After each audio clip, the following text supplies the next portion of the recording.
सुनते हैं आज के मेहमान। लोक सेवा प्रसारण दिवस के अवसर पर ये एक विशेष कार्यक्रम है और आज के मेहमान इस विशेष कार्यक्रम की वजह से सुनने के लिए बहुत खास हो जाता है। आइए सुनते हैं आज के मेहमान।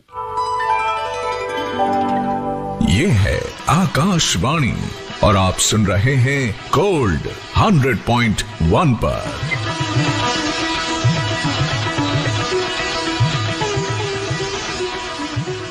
आपने ट्यून किया है आकाशवाणी दिल्ली का गोल्ड चैनल और आप हमें सुन पा रहे हैं एफएम 100.1 मेगाहर्ट्ज पर। मेरा नाम है रश्मि कुकरेती और कार्यक्रम है आज के मेहमान। दोस्तों, आज के मेहमान कार्यक्रम में आज एक विशेष शख्सियत हमारे साथ स्टूडियो में मौजूद हैं। आप हैं राम सिंह बौद्ध जी। आपको शौक है तरह तरह के रेडियो जमा करने का, रेडियो से बहुत प्यार करते हैं। जब रेडियो की बात होती है तो हमें एक ही शेर याद आता है मजरू का, हम तो आवाज हैं दीवारों से छन जाते हैं।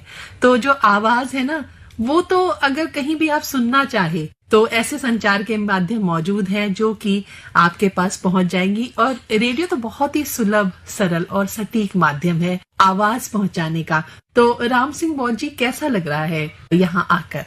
मैडम, बहुत अच्छा लग रहा है और सबसे पहले मैं आपका धन्यवाद करना चाहूंगा कि आपने मुझे यहाँ आमंत्रित किया। सबसे अच्छा ये लग रहा है मुझे कि जिस स्टूडियो में गांधी जी सन 1947 में बैठे थे और उन्होंने अपना जो वक्तव्य दिया था, वहाँ पर मुझे बैठने का सौभाग्य प्राप्त हुआ है। इसके लिए आकाशवाणी के लिए बहुत बहुत धन्यवाद करता हूँ। हमने सुना है कि आपके पास बहुत सारे रेडियो सेट्स हैं, बहुत प्यार करते हैं आप रेडियो से। मैडम, जी मैडम, इसके बारे में कुछ बताइए। शौक तो मैडम जी मुझे वैसे पहला शौक जो मेरा रेयर बुक्स, डाक टिकट, सिक्के वगैरह इकट्ठे करने का है। और कभी कभी कोई रेडियो अच्छा मिलता है, रेडियो भी उठा लाता और रेडियो सुनने का तो पहले से शौक है, क्योंकि यही माध्यम था। टेलीविजन हमारे जमाने में हुआ नहीं करते थे। लेकिन शौक ये तब मेरा बढ़ गया और मुझे लग गया जब 3 अक्टूबर 2014 से माननीय प्रधानमंत्री मन की बात शुरू की, तब जो मेरा इसकी तरफ रुझान बढ़ा। सब माध्यम उन्होंने छोड़कर, संचार माध्यम छोड़कर एक रेडियो को ही चुना। ये हमारे लिए और आकाशवाणी के लिए बहुत बड़ी उपलब्धि की बात है। और आज मैं देख रहा हूँ जगह जगह लोग रेडियो नए भी खरीद रहे हैं, जो किसी पुराने थे वो भी रखे हैं। जैसे कि उन्होंने आह्वान भी किया कि कोई भी रेडियो क्या, कोई भी चीज जो अपने वो बेकार न समझे और अपने घर में भी जो है सब लोग एक संग्रहालय स्थापित करें। तो इसी कड़ी में मैंने सोचा कि प्रधानमंत्री भी आह्वान कर रहे हैं रेडियो करने का। तो मैडम, पूरे देश में मैं घूमा, मैंने विभिन्न संग्रहालय देखे, हर चीज का संग्रहालय मिला, लेकिन मैंने कहीं भी रेडियो संग्रहालय नहीं देखा, ना किसी व्यक्ति विशेष के पास, न संस्था के पास। तो मेरे मन में विचार कौन था, ये जो रेडियो हमारे मानव जीवन का बहुत बड़ा महत्वपूर्ण अंग रहा है। और जैसे लोग आज मोबाइल चिपके रहते हैं, मैंने खुद देखा अपने जमाने में लोग इससे भी चिपके रहते थे। खेत हो, खलियान हो, रसोई हो, घर हो, सब जगह रेडियो का बोलबाला था और रेडियो लोग ले जाते। कहीं ये भी देखा मैंने, जो रिश्तेदारी में जो लोग जाते थे तो रेडियो साथ ले जाते थे। और क्रिकेट के शौकीन, कब जब टेलीविजन तो हुआ नहीं करता था, क्रिकेट के शौकीन मैंने देखा छोटे छोटे पॉकेट रेडियो आते थे, जेमा रखे रहते थे और कमेंट्री बड़े उससे चाव से सुना करते थे। सबसे सस्ता माध्यम है, बस 2 सेल लगाइए ज्यादा ज्यादा 20 रुपए के और 3 महीने आराम से सुनिए। और कहीं भी दूर में, गराज में, खेत खलियान में, रसोई में, आप बिस्तर में भी हैं तब भी रेडियो को जो सुन सकते हैं और बहुत सरल माध्यम है रेडियो। जी, और जो ये बात आप कह रहे हैं तो मुझे लग रहा है कि हम आगे चलने से पहले क्यों ना कहीं भी सुन सकते हैं। तो अभी फिलहाल एक गीत सुन लेते हैं। तो कौन सा गीत सुनाना चाहेंगे? भारत को आजादी दे रही बिना खड़क बिंढाल, साबरमती के संत तूने कर दिया कमाल। वाह, तो आइए सुनते हैं जागृति फिल्म का ये गीत। जी, बहुत ही उम्दा गीत, बहुत ही सुंदर, मीठा, सुरीला और संदेश प्रद गीत आपने सुनवाया हमारे सुनने वालों को। और देखिए, आज भारतीय लोक प्रसारक दिवस भी है ना। जैसे कि रेडियो है हमारा, आकाशवाणी है, ये तो भारत का लोक प्रसारक तो है ही, जो कि बहुजन हिताय बहुजन सुखाय। आपका लोगो भी जो मैं देखता हूँ आकाशवाणी का, उसमें बहुजन हिताय बहुजन सुखाय का ही लगा रहता है। जी, तो हमेशा जो यहाँ के कार्यक्रम होते हैं उनका एक ही उद्देश्य होता है कि सबको कहीं ना कहीं कोई ना कोई फायदा पहुंचे, लाभ पहुंचे। तो कभी आपको ऐसा लगा कि मैं सुनता हूँ, जुड़ा हूँ, तो मुझे कहीं ना कहीं कुछ तो आनंद मिल रहा है, फायदा हो रहा है? फायदा मतलब ज्ञान विज्ञान की बातें सुनने को मिलती हैं।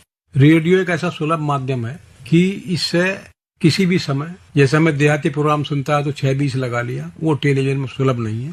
हमें रेडियो देहाती प्रोग्राम देता है, कृषि कार्यक्रम देता है और ज्ञानवर्धन की बहुत से कभी स्टूडेंट के लिए भी कार्यक्रम, मतलब कोई भी इससे बचा हुआ नहीं है जो हमारी बहुत अच्छी बात कही आपने। ज्ञानवर्धन न हुआ वो। और एक और बताना चाहूंगा, आज भी मैं ये मानता हूँ सबसे सटीक, सच्ची और अच्छी खबरें जो है वो रेडियो के माध्यम से आदमी को सुन सकता है। और खबरों में थोड़ा भ्रम हो सकता है, लेकिन आकाशवाणी की खबरों में कोई, मैं रेडियो में भ्रम नहीं मानता। हाँ, मतलब विश्वसनीय स्रोत जिसे कहते हैं। विश्वसनीय खबरें जो है आज भी रेडियो की हैं, वो आपको अनवरत सेवाएं देता है। कहीं भी चले जाइए, पहाड़ में हो आप, कहीं भी बैठे हो आप, रसोई में हो, मतलब इतना सुलभ साधन है। हमने इसका वो जमाना देखा है कि जब ये टेलीविजन नहीं हुआ करता था तो बहुत महत्व था रेडियो का। हर घर में आदमी रेडियो रखता, जिस घर में रेडियो नहीं होता लोग कहते थे रेडियो नहीं तेरे पास। अब तो रेडियो सेट्स भी हैं और साथ ही आकाशवाणी का मोबाइल ऐप भी है, न्यूज ऑन एयर, और साथ ही तरह तरह के जो हम मोबाइल उपलब्ध है उसमें भी आकाशवाणी की जो प्रसारण है वो सुन सकते हैं और जुड़ सकते हैं। मैं तो ये चाहूंगा, जैसे आजकल विद्यार्थियों को जो मोबाइल दे रहे हैं और वो टेबलेट्स वगैरह दे रहे हैं या कर्मचारी दे रहे हैं, उन्हें ये भी देना चाहिए रेडियो, जिससे कि गवर्नमेंट की योजनाएं हैं वो सुन सकें, लोगों को बता सकें। क्योंकि टेलीविजन हर जगह ले जाना संभव नहीं, भले ही मोबाइल में टेलीविजन आ गया है, लेकिन वो बात नहीं हो सकती जो मतलब रेडियो सीधा बोलता है। बहुत अच्छी बात आपने कही राम सिंह जी कि यदि हर व्यक्ति के पास, हर छात्र के पास एक छोटा सा रेडियो सेट मौजूद हो तो कहीं भी जाएं, जैसे हम मोबाइल रखते हैं छोटा सा सेट, कहीं भी जाएं, क्योंकि आकाशवाणी से छात्रों के लिए, हर व्यक्ति के लिए प्रोग्राम रहते हैं, समाचार रहते हैं, जो कि आपने कहा कि विश्वसनीय खबर वो रहती है। रेडियो के साथ आप जुड़े रहें तो हम कहेंगे कि आप संसार के साथ जुड़े हुए हैं, है ना।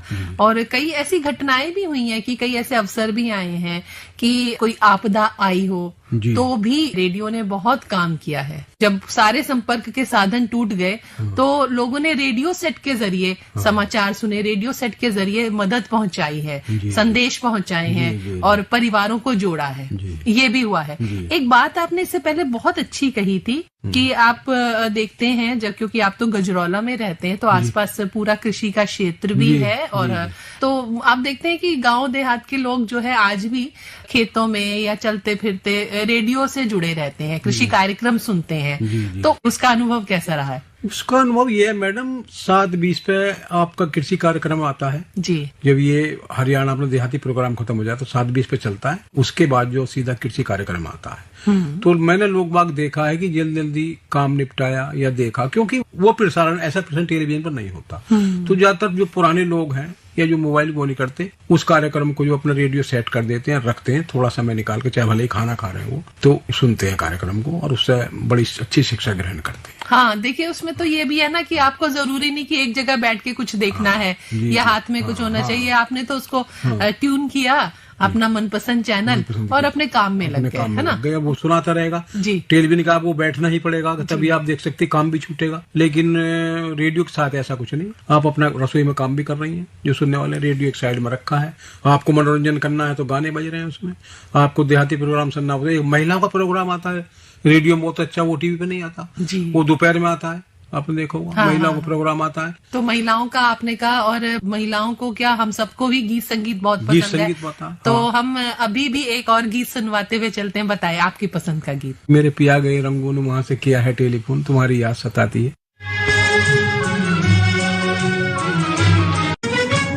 बहुत सुरीला गीत था ये, हमने जो गीत सुना आपकी पसंद का जी। और अब वापस आते हैं आपके संग्रहालय पर। आपने बताया है कि ये यात्रा तब शुरू हुई जब प्रधानमंत्री जी के कार्यक्रम मन की बात से आप जुड़े, तो आपके मन में ये विचार आया कि क्यों ना संग्रहालय बनाया जाए। तो इस यात्रा का अनुभव कैसा रहा, उसके बारे में बताएं। यात्रा करो ऐसा, जब जो के प्रधानमंत्री ने कार्यक्रम शुरू किया मन की बात रेडियो से ही, तो लोगों में उत्साह बढ़ा और लोगों ने सोचने को मजबूर हुए कि भाई प्रधानमंत्री, टेलीविजन तो बहुत अच्छा माध्यम है, रेडियो को ही क्यों चुना जी। इसमें जो है हमारे प्रधानमंत्री की सोच का सवाल है, क्योंकि प्रधानमंत्री दूरदर्शी तो है ही, तो उन्होंने दूरदर्शन परिचय देते हुए टेलीविजन को या मोबाइल को ना वो करके रेडियो को ही सुना।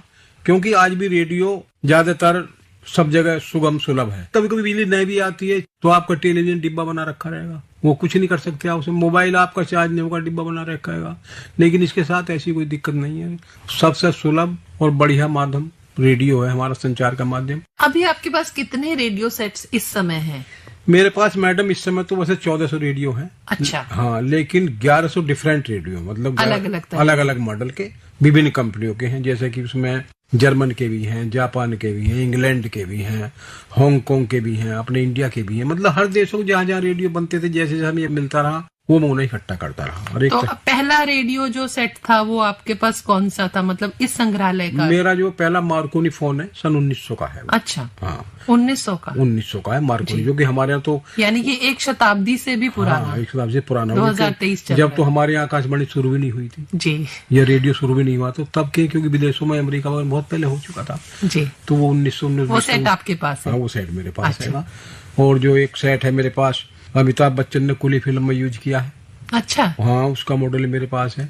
एक पीके में यूज किया गया है उनके द्वारा, वो भी सेट है। मतलब इस प्रकार के आप देखेंगे तो विभिन्न प्रकार के सेट हैं। हाँ, तो जब आपने 2014 में ये शुरुआत की तो आपके पास कितने रेडियो सेट उस समय मौजूद थे? मुझे लगता है उस समय भी काफी सारे रहे उस समय भी 100-200 रहे।